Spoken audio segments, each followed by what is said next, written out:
وقال رسول اللہ صلی اللہ علیہ وآلہ وسلم فاطمۃ بضعۃ منی من اغضبها فقد اغضبنی۔ سب سے پہلے امام زمان علیہ السلام کی خدمت میں اور تمام مؤمن و مؤمنات کی خدمت میں روز عقد حضرت فاطمہ و مولا امیر المؤمنین علیہم الصلاۃ والسلام کی مناسبت سے مبارکباد پیش کرتے ہیں بر محمد وآل محمد صلوات۔ آج کا دن یعنی پہلی ذی الحج منسوب ہے عقد حضرت فاطمہ اور مولا امیر المؤمنین علیہم الصلاۃ والسلام سے، اور پھر 6 ذی الحج منسوب ہے رخصتی یا ازدواج۔ مشہور ترین قول جو تاریخ میں نقل ہوا آپ دونوں ہستیوں کے عقد اور ازدواج کے عنوان سے وہ پہلی ذی الحج ہے، لیکن اور بھی تاریخیں نقل ہوئیں کہ جن میں ربیع الاول بھی ہے، صفر بھی ہے، رجب بھی ہے، شوال بھی ہے اور رمضان بھی ہے، لیکن جو سب سے زیادہ مشہور اور محکم قول ہے ایران میں بھی اسی دن کو آفیشلی منایا جاتا ہے عقد مولا امیر المؤمنین اور حضرت فاطمہ صلوات اللہ وسلام علیہا کے عنوان سے۔ صلوات پڑھیں بر محمد و آل محمد۔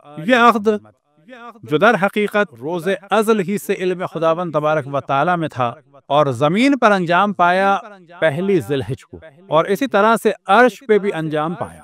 جس طرح سے شہادت امام حسین علیہ السلام کے لیے مختلف ملائکہ آتے تھے، تو اس خبر کو لانے والے کہ عرش الہی میں خداوند تبارک و تعالی نے عقد حضرت فاطمہ سلام اللہ علیہ اور مولا امیر المؤمنین کو قرار دیا ہے، اس کی خبر لانے والے ملائکہ میں جو بعض جگہ نام ملتا ہے حضرت جبرائیل کا، اور بعض جگہ سمپل یہی ہے کہ خبر آئی، اور بعض جگہ ایک اور ملک کا ذکر ہے کہ جن کا نام تھا سبتائیل، سین بے اور توئے الف، سبتائیل۔ البتہ یہ جو آخر میں ایل ہے اس کو ایل کہہ دیتے ہیں، لیکن ایل ہے عربی میں ایل ہی ہے۔ یہ ہبرو ورڈ ہے اور اس کے معنی ہے اللہ سبحانہ و تعالی، اللہ۔ جبرائیل، اسرائیل، اور جو مشہور ترین لقب ہے حضرت یعقوب کا وہ کیا ہے؟ اسرائیل۔ اسرا یعنی عبد، ایل یعنی بندہ، عبداللہ۔ تو جبرائیل، اسرافیل، اسرائیل، تو ان سب کے آگے جو اضافہ ہے وہ ایل یعنی اللہ کے عنوان سے۔ اب تاریخ جو ہے وہ اس کی ہم نے بیان کی، لیکن جو سن ہے وہ ہے 2 ہجری۔ پھر 3 کو امام حسن علیہ السلام کی ولادت ہوئی، اور 4 کو امام حسین علیہ السلام کی ولادت ہوئی۔ اور سن کتنا تھا اس وقت حضرت فاطمہ سلام اللہ علیہ کا؟ جو زیادہ مشہور قول ہے وہ 9، لیکن 10 اور 11 بھی، اور کیونکہ تاریخ ولادت حضرت فاطمہ سلام اللہ علیہ میں اختلاف ہے تو حتیٰ بعض جگہ 15 بھی ہے۔ اور مولا امیر المومنین کا جو سن بیان ہوا ہے وہ 21 سال 5 مہینے۔ مدینہ آنے کے بعد مختلف لوگوں کے رشتے آئے کہ جن میں اہل سنت کے پہلے سیاسی خلیفہ ابو بکر، پھر عمر، عثمان، اور پھر عبد الرحمن بن عوف کا بھی ذکر۔ ان میں سے 2 افراد نے اپنے مال کا بھی ذکر کیا کہ جس پہ رسول اللہ صلی اللہ علیہ وسلم ناراض ہوئے۔ اب یہ ذہن میں رکھیں کہ اشرف الانبیاء کا ذکر ہو رہا ہے کہ جو انک لعلی خلق العظیم، کہ جو بلند ترین اخلاقیات کے مقام پر فائز تھے، اور بعض جگہ روایت میں بیان ہوا جب عبد الرحمن ابن عوف نے رشتہ اپنا لے کے آیا اور اپنے مال کا ذکر کیا، رسول اللہ صلی اللہ علیہ وسلم غضبناک ہوئے اور جو کنکریاں تھیں وہ اٹھا کے اس کی جانب پھینکی۔ اب یہاں پر جو اصل موضوع ہے کہ یہ جو کنکریاں پھینکی یہ در اور جواہر میں بدل گئیں، اور یہاں پر کنایا یہ تھا کہ کس مال کی بات کر رہے ہو، کہ اگر مال کی بات کرتے ہو جو تم محنت سے حاصل کرتے ہو، وہ اگر ہم کسی مٹی پہ بھی ہاتھ لگائیں اور ارادہ کر لیں کہ یہ مٹی یا یہ کنکر جواہر بن جائیں تو یہ جوہر میں بدل جائیں گے۔ صلوات پڑھیں بر محمد وآل محمد۔ البتہ اس جانب توجہ دلائیں کہ یہ ایک ولایت ہے جو اللہ سبحانہ و تعالیٰ کی جانب سے۔ اب ایک وہ ارادہ ہے اللہ سبحانہ و تعالیٰ کا کن فیکن، لیکن اس میں خداوند تبارک و تعالیٰ کسی کا محتاج نہیں ہے، جو اس نے چاہا وہ ہو گیا۔ اور پھر اللہ سبحانہ و تعالیٰ یہی طاقت، کون سی طاقت؟ کہ جس چیز کا ارادہ کرے ایک بندہ وہ ہو جائے، وہی طاقت ولایت دیتا ہے اپنے اولیاء کو، اور اسی کو کہا جاتا ہے ولایت تکوینی۔ یعنی اگر رسول اللہ صلی اللہ علیہ وسلم اور ائمہ علیہم السلام کسی چیز کا ارادہ کریں تو وہ چیز ہو جائے گی۔ اب یہاں پر فوراً کسی کے ذہن میں آئے گا کہ جو غلو ہو گیا، یعنی اللہ سبحانہ و تعالیٰ نے بھی ارادہ کیا اور ہو گیا، انہوں نے بھی ارادہ کیا اور ہو گیا، تو کہا جائے گا نہ، اللہ سبحانہ و تعالیٰ نے ارادہ کیا تو وہ مختار ہے، وہ قادر ہے، کسی کے اذن کی ضرورت نہیں ہے۔ لیکن ان کے پاس جو طاقت ہے اللہ کی اپنی ہے اور وہ محتاج نہیں کسی کے اذن کا۔ ان کے پاس جو طاقت ہے وہ اللہ سبحانہ و تعالیٰ کی دی ہوئی ہے، اور وہ ہر لحظہ اللہ سبحانہ و تعالیٰ کے محتاج۔ بس یہاں پر کوئی نہ غلو ہے اور نہ کسی قسم کے شرک کی بات ہے۔ اللہ سبحانہ و تعالی مستقل ہے، یہ غیر وہ قادر ہے مطلق، یہ قادر نہیں ہے۔ یہ قدرت رکھتے ہیں کس چیز پہ؟ جس پہ قادر مطلق نے اذن دیا ہو۔ صلوات پڑھیں بر محمد و آل محمد۔ اور مقام کیا ہے جناب سیدہ کے نکاح کا؟ تو کہا جائے گا کہ ایک عرش پہ نکاح ہوا اور ایک فرش پہ نکاح ہوا، اور جو فرش پہ نکاح ہوا وہ مسجد نبوی میں۔ اب ساتھ ہی کچھ اور موضوعات بیان کرتے جائیں، کیوں کہ ہمارے لیے اہل بیت علیہم الصلوۃ والسلام اور سب سے بڑھ کے رسول اللہ صلی اللہ علیہ وآلہ وسلم کی سیرت و سنت ہے کہ جس پہ ہمیں عمل کرنا ہے۔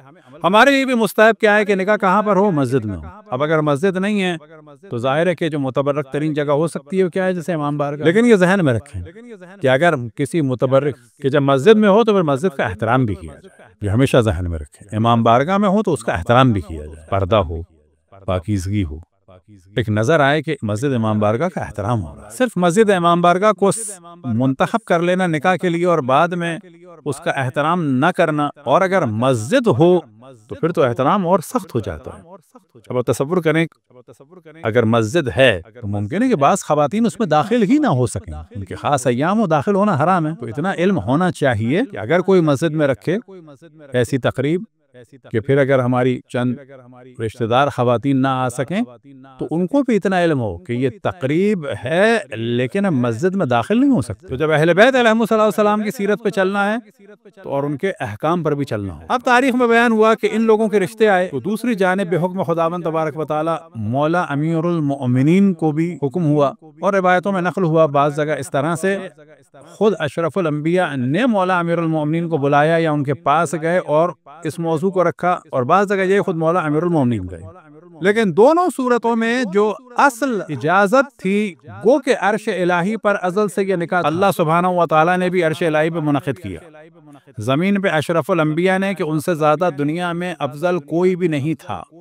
اب آپ تصور کریں کہ والد کون ہے جناب سیدہ کے؟ اشرف الانبیاء، کائنات میں اللہ سبحانہ و تعالیٰ کے بعد سب سے بلند مقام۔ نکاح کن کا ہو رہا ہے کہ جو اشرف الانبیاء کے بعد دو عظیم ترین ہستیاں، لیکن ان کے لیے بھی حکم کیا ہے کہ جس شریعت کے ساتھ مبعوث ہوئے اشرف الانبیاء اس پر عمل کرنا ہے۔ جب مولا امیر المؤمنین نے اور اشرف الانبیاء نے اس بات کا ذکر کیا تو اشرف الانبیاء نے اس کے بعد بھی کہ اللہ سبحانہ و تعالیٰ کا ارادہ ہے وہ ایک الگ موضوع ہے، لیکن جس دین کو اشرف الانبیاء لے کے آئے اس میں فقہی اعتبار سے حکم کیا ہے کہ لڑکی سے اجازت لینی ہے۔ تو آپ جناب سیدہ کے پاس گئے اور ان سے سوال کیا، اور سوال کرنے میں جو اہم ترین موضوع کیا ہے کہ مولا امیر المؤمنین کے جہاں فضائل رکھے وہاں اس چیز کی جانب بھی توجہ دلائی کہ مال نہیں۔ تو یہاں پر جو ہمارے لیے حکم ہے کہ جو پہلے انڈیا پاکستان پہ اس پہ عمل نہیں ہوتا تھا کہ زبردستی لڑکیوں کی شادی کرائی جا رہی ہے یا زبردستی لڑکوں کی شادی کرائی جا رہی ہے تعلیمات اسلامی کے خلاف، یا زمین و جائیداد کے لیے لڑکا جو ہے وہ ابھی پیدا ہوا ہے، لڑکی جو ہے مثال کے طور پر 15 سال کی ہو چکی ہے، ایسی شادیاں اندرون سندھ میں پہلے ہوتی تھیں۔ اب لڑکا ہو گیا ہے 25 سال کا، یہ لڑکی ہو گئی کتنے سال کی؟ 40 کی ہو گئی۔ یہ ہمیشہ اس کو آپا اور باجی سمجھتا رہا، فرق ہوتا ہے تو انسان میں فیلنگز نہیں ہوتی۔ اب پتہ چلا زبردست شادی ہو گئی اور اس کے بعد اب اجازت دی جا رہی ہے کہ صحیح ہے یہ زمین کیونکہ یہاں پر آنی ہے، یہ لڑکی اب برباد ہو جائے بے شک تم اس کو نہ چھوؤ، بے شک اب اس سے بچے نہ ہوں، بس زمین یہاں آنی ہے، اب تم بے شک عیاشی کرو۔ اور پھر کہا جاتا ہے کہ مرد تو کرتے ہی ہیں، تو اس کا مطلب ہے ہم دین پہ نہیں چل رہے، یعنی ایک مرد کو گرین سگنل دیا جا رہا ہے گناہ کا، عورت کو حلال طریقے سے بھی زندگی کی اجازت نہیں دی جا رہی۔ یہ وہ کلچر تھا جو اتفاق سے دنیا میں چلتا تھا، خصوصاً انڈیا پاکستان میں بعض جگہ یہ ہوتا تھا، لیکن اسلام کیا ہے؟ نہ لڑکے پہ زبردستی کی جا سکتی ہے، لڑکی پہ زبردستی کی جا سکتی ہے۔ اجازت کے معنی ہی یہی ہوتے ہیں کہ ان کے پاس اختیار ہو ہاں کا بھی اور نہ کا بھی، نہ یہ کہ جی بات پکی کر لی بڑوں نے اور پھر جب لڑکی کا انٹرسٹ ہو گیا بالآخر اس لڑکے سے، یہ جو ہمارے خاندانوں میں ہوتا تھا یہ پہلے کہ جی اس سے منگنی ہو گئی، اب لڑکی جو ہے وہ ہو گئی، اب پتہ چلا جی دادا کے بھائی کا دادا سے اختلاف ہوا تو بوڑھوں نے یہ والی شادی بھی ختم کر دی۔ اب اس دوران ایک اور دادا کی بہن نے محبت دکھائی تو ان کے پوتے کے ساتھ کر دی، لڑکی نہ ہو گئی مویشی، جب دادا کے بھائی کی بن گئی تو ان کے پوتے سے ہو گئی، جب دادا کے بھائی کی انبن ہو گئی اور دوسری دادا کی بہن بیچ میں آ گئی تو ان کے پوتے سے ہو گئی۔ وہ شادیاں ہیں جو پرابلم ہے جو ہمارے معاشرے میں ہوتی تھی اور لوگ ان پر بات کرتے ہوئے ڈرتے ہیں۔ آج اگر آپ لوگ اتنے براڈ مائنڈڈ ہو گئے تو نہ سمجھیں کہ اسلام پہ چل کے ہو گئے، یہ تو زبردستی ماڈرنزم نے آپ کو کر دیا، لیکن جب تک ہمارے ہاتھ میں ڈنڈا تھا بزرگوں کے ہاتھ میں، بچوں کے ساتھ کھیلتے رہے۔ آج ایسا نہیں ہے کہ آپ اور ہم بچوں کے ساتھ کھیل نہیں رہے، آج ایسا ہے کہ بچے کھیلنے نہیں دے رہے۔ یاد رکھیں، وَإِلَّا ماں باپ کی وہی فیلنگ ہے کہ جہاں ہم چاہیں وہاں ہوگا۔ حتیٰ روایت میں نقل ہوا کہ امام جعفر صادق علیہ السلام سے کسی نے پوچھا کہ ایک جگہ میں چاہتا ہوں، ایک جگہ میرے ماں باپ چاہتے ہیں، میں کیا کروں؟ اب اگر جہاں ہم چاہتے ہیں وہ بھی جگہ اچھی ہے، جہاں ماں باپ چاہتے ہیں وہ بھی جگہ اچھی ہے، وہ بڑی اچھی بات ہے۔ لیکن یہاں پر کنڈیشن کیا ہے؟ ہم جہاں چاہ رہے ہیں وہ ماں باپ نہیں چاہ رہے، جہاں ماں باپ چاہ رہے ہیں وہ ہم نہیں چاہ رہے۔ اب یہاں پہ آ جاتا ہے میں دودھ نہیں بخشوں گی۔ بابا کیوں نہیں دودھ بخشو؟ ہم آنکھ کر دیں گے۔ وہ کیوں آنکھ کر دو؟ امام سے سوال ہوا، امام نے فرمایا جہاں تم چاہتے ہو وہاں کرو، جہاں یہ چاہتے ہیں وہاں نہ کرو۔ اصلا یہاں پہ ماں باپ کی ذمہ داری کیا ہے؟ کاؤنسلنگ کریں، اچھا برا بتائیں۔ کب بتائیں؟ کہ جب بچے کسی برائی میں جا رہے ہو، کسی بری طرف جا رہے ہیں۔ نہ یہ کہ ہمیں احساس ہوا کہ لڑکے نے کسی کو پسند کر لیا یا لڑکی کا کہیں رجحان ہے تو فوراً اندر سے ایک ولن نکلا کہ بس ہمیں اپنے بچوں کے خلاف کھڑا ہونا ہے۔ ہمیں اپنے بچوں کے خلاف ہمیشہ نہیں کھڑا ہونا ہے، ہمیں اپنے بچوں کے خلاف کھڑا ہونا ہے کب؟ کہ جب وہ غلط سمت میں جائے، اور پھر اس کے بعد تلوار لے کے نہیں کھڑا ہونا ہے، ان کی کاؤنسلنگ کرنی۔ اور یہ کاؤنسلنگ کب کام آتی ہے؟ اس وقت کام نہیں آتی کہ باپ ہر وقت اولاد کے مقابلے میں کھڑا ہے، نہ نہ نہ نہ نہ۔ کیا پڑھنا ہے بچے کو؟ مجھے تو بننا ہے مثال کے طور پر آرٹسٹ، نہیں تمہیں ڈاکٹر بننا۔ کیا پہننا ہے تمہیں یہ پہننا ہے۔ بال کیسے ہوں تمہارے یہ بال ہونے چاہیے۔ یعنی ہر چیز پہ ماں باپ کا اختیار، بال پہ بھی، کپڑوں پر بھی، شادی پر بھی، پڑھائی پر بھی۔ پھر کاؤنسلنگ نہیں ہوتی۔ کاؤنسلنگ جب ہوتی ہے جب آپ ہزاروں جگہ اس کو فری ہینڈ چھوڑیں کہ بیٹا مرضی ہے، ایسا بھی صحیح ہے، ایسا بھی صحیح ہے، ویسے یہ بہتر ہے، ایسا بھی صحیح ہے، ایسا بھی صحیح ہے، ویسے مجھے یہ اچھا لگ رہا ہے۔ مجھے کیوں اچھا لگ رہا ہے؟ اس وجہ سے اچھا لگ رہا ہے۔ کس وجہ سے اچھا لگ رہا ہے؟ مثال کے طور پر اگر میلاد کی تقریب ہوتی ہے، آپ دیکھتے ہیں لڑکے رنگ برنگی کرتے پہن کے آتے ہیں، لیکن یہی لڑکا اگر کرتا پہن کے ریڈ کلر کا یا میرون کلر کا آفس جائے تو آپ کیا کہیں گے؟ رات کو یہ کرتا اچھا تھا، دن میں یہ صحیح نہیں ہے۔ شادی میں اگر کوئی پہنے، فرض کریں خاص کلر کا پرپل قسم کا کوئی سوٹ پہن لے، کسی کو پیسے اس نے بنا لیا صرف شادی کے لیے، دوست کی شادی ہے، پرپل کلر کا پہنوں گا میں، جو کوئی حرج نہیں ہے اگر کوئی برائی نہیں لگ رہی۔ لیکن جب یہی اگلے دن آفس جا رہا ہو تو کہا جائے گا نا بابا آفس کا نیوی بلو ہے، گرے ہے، اس قسم کا پہنو۔ کاؤنسلنگ کی جائے، ہر وقت تلوار لے کے بچوں کے سامنے نہ کھڑے ہوں، ہر وقت جو ہے وہ سماج کی دیوار نہ بنے۔ تو یہاں پر جو پیغام ہے کہ وہ عقد کے جو ازل سے تھا، اللہ سبحانہ و تعالیٰ کا حکم بھی تھا، اذن بھی تھا، اور عرش میں بھی بعد میں ہوا، لیکن اذن حضرت فاطمہ سلام اللہ علیہا ضروری تھا حتی رسول اللہ کے لیے۔ صلوات پڑھیں بر محمد و آل محمد۔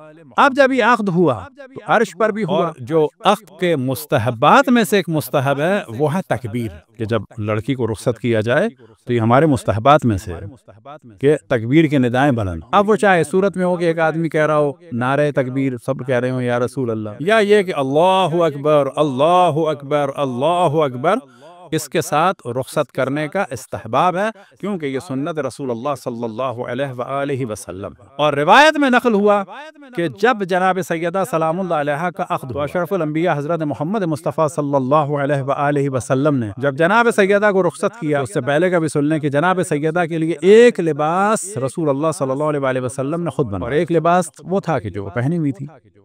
اور عین عقد سے پہلے جب کوئی مانگنے والی آئی تو جناب سیدہ نے اپنا اتار کے لباس اس کو دے دیا، اور خود انہوں نے وہی پرانا لباس۔ اور یہی وہ عقد ہے کہ جس کا نتیجہ ہوا کہ 11 امام دنیا میں ظاہر ہوئے، اور یہی وہ عقد ہے کہ جس کا نتیجہ یہ ہوگا کہ پوری دنیا میں عدل و انصاف ہوگا امام زمان علیہ الصلوۃ والسلام کے ذریعے سے۔